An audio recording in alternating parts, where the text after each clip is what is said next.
போனோம் என்ன சொல்றது எதுக்கு என்ன கேட்க போனீங்க? என்ன கேட்க போனோம் ஆடு பதிஞ்சு பிடிக்கிறது. என்ன என்ன ஆச்சு சொல்லுங்க. என்ன ஆச்சு பிரதர்? தெரியும்டா. மாடு என்னாடி கேட்க போகணும் சார். அவங்க போலீஸ்காரங்க ஒரு 10 பேர் அடிச்சு விட்டாங்க சார். 2 வருஷம் சிறந்த வீரனா இருந்து 3 வருஷம் தொடர்ந்து நான் வாங்கிருக்கேன் எல்லா ஊர்லயும். எனக்கு டோக்கனும் வரல. டோக்கன் நைட்டு ஒரு 2 மணியா போல வந்து சிறக்க முடியல. ஜாதி பாக்குறாங்க சார். காரியம் அப்படியே ஒரு சிலர்லாம் வராங்க. இதுல வந்து ஜாதின்றது மறுபடியும் வந்துருச்சு சார். கேட்க போனதுக்கு அடி 3 வருஷம் ஒரு வீரரை போய் எப்படி அழகான செகண்ட் பேசுறேன். 2 வருஷம் நான் சிறந்த வீரர் சார். ஆனா உங்களுக்கு டோக்கன் வரலையா? டோக்கன் வந்து நைட் வந்துருச்சு சார். முன்னாடி கேட்டாதான் சார் கிடைச்சிச்சு. என்னான்னு கேட்டதுக்கு உங்களுக்குலாம் நான் எதுக்கு போடணும், முக்கியமான வீரர்களுக்கு போட்டாச்சு அப்படின்னு சொல்லிட்டாங்க சார். இப்ப இவனு முக்கியமான வீரன் தானே சார்? எல்லாருமே தான் சார் கேட்டது. வீரனுக்கு போறானா இப்ப இவனு சிறந்த வீரன் தானே. 2 வருஷத்துல ஃபர்ஸ்ட் பிரைஸ் வாங்கியிருக்கான்ல. அப்ப இவனுக்கு கொடுக்கணும்ல சிறந்த வீரன். இப்ப கற்பாயன் கார்த்திலாம் வந்து டைரக்டா வந்து போனார் சார். எல்லாரும் உட்காந்துருக்காங்க, ஒரு 1000 பேர் கிட்ட உட்காந்துருக்காங்க. அப்ப இவனு கற்பாயனுக்கு அது சிறந்த வீரன் தான். ஆனா அவருக்கு முன்னுரிமை கொடுக்குற மாதிரி இவனுக்கும் கொடுக்கணும்ல. இவனு சிறந்த வீரன் தானே. அப்ப ஏன் கொடுக்குறான்? அப்ப ஜாதி பாக்குறாங்களா என்னன்னு தெரியல சார்.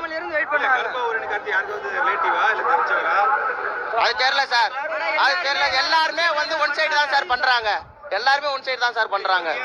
அதை வந்து நீங்க தான் சார் வெளியே கொண்டு வர்ற. ஏன் கொடுக்க மாட்டேங்கிறாங்கன்ட்டு சார். நான் காலையில 5 மணி வந்து லைன்ல உட்காந்தோம். வருஷப்படி விட்டாங்க. நாங்க எல்லாரும் காலைல இருந்து சரி ஒரு 2 மணிக்கு போயிடலாம், 4 மணிக்கு போயிடலாம் அப்படின்னு பார்த்தோம். கருப்பாயிரணி கார்த்தின்னு வந்தாங்க. டீமே வந்தாங்க. ஒரு ஆளு கூட்டாலும் பரவாயில்ல. அவர் சிறந்த வீரர் இல்லைன்னா சொல்ல. ஒரு ஆளு கூட்டாலும் பரவாயில்ல. டீமே போயிட்டு அவங்க போன வருஷம் அபிஸ்தர் சொன்னதே. அப்ப அபிஸ்தர் சொன்னதானே மாவட்டம்.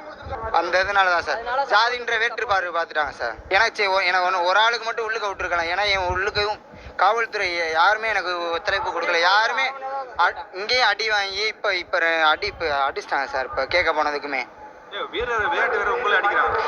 சார். இப்ப உங்க முன்னாடி கேட்க போனதுக்குமே அடியா இந்த காலெல்லாம் வீங்கிருச்சு. நிக்க முடியல என்னால.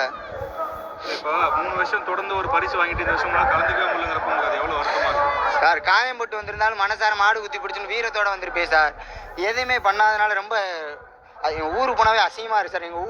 எங்க ஊருக்காண்டி நான் ஆழம் பேசுறேன் ரொம்ப நாள் கழிச்சு. ஒரு ஜாதி ரீதியா பார்த்து வந்து தாழ்த்துறாங்க சார். எங்க ஊருக்காண்டி ஆட வந்து சார் இப்படி பண்றாங்க சார். இவனுக்காண்டி ஊரே எதிர்பார்த்துருக்கேன் சார். நீங்க எங்க ஊரு யாருமே எல்லாருமே என்னை எதிர்பார்த்தாங்க சார். இப்ப இறக்கி விட்டுருந்தா கூட நான் எப்படினாலும் ஃபர்ஸ்ட் கண்டிப்பான முறையில் நான் ஃபர்ஸ்ட் வாங்கியிருப்பேன் சார். நேத்தெல்லாம் 6 மணி எழுதி நடத்தினாங்க சார். நேற்று 5 மணிக்கு முடிஞ்சு ஃபைனல் ரவுண்ட் 6 மணி எழுதி 1 மணி நேரம் நடத்தினாங்க. இன்னைக்கு 4 மணியோட முடிச்சுட்டாங்க. 3 வருஷம் தொடர்ந்து நான் வாங்கிருக்கேன் எல்லா ஊர்லயும். எனக்கு டோக்கனும் வரல. ஜாதி பாக்குறாங்க சார். காரியம் இதுல வந்து ஜாதின்றது மறுபடியும் வந்துருச்சு சார். என் ஊருக்கு போனாவே அசிங்கமா இருக்கு சார். எங்க ஊருக்காண்டி நான் ஆழம் பேசுறேன் ரொம்ப நாள் கழிச்சு. என்ன சொல்றது? எதுக்கு என்ன கேட்க போனீங்க? என்ன கேட்க போனோம் ஆடு பதிஞ்சு பிடிக்கிறது. என்ன என்ன ஆச்சு சொல்லுங்க. என்ன ஆச்சு பிரதர்? சொல்றேன். தெரியும்டா. மாடு என்னாடி கேட்க போகணும் சார்.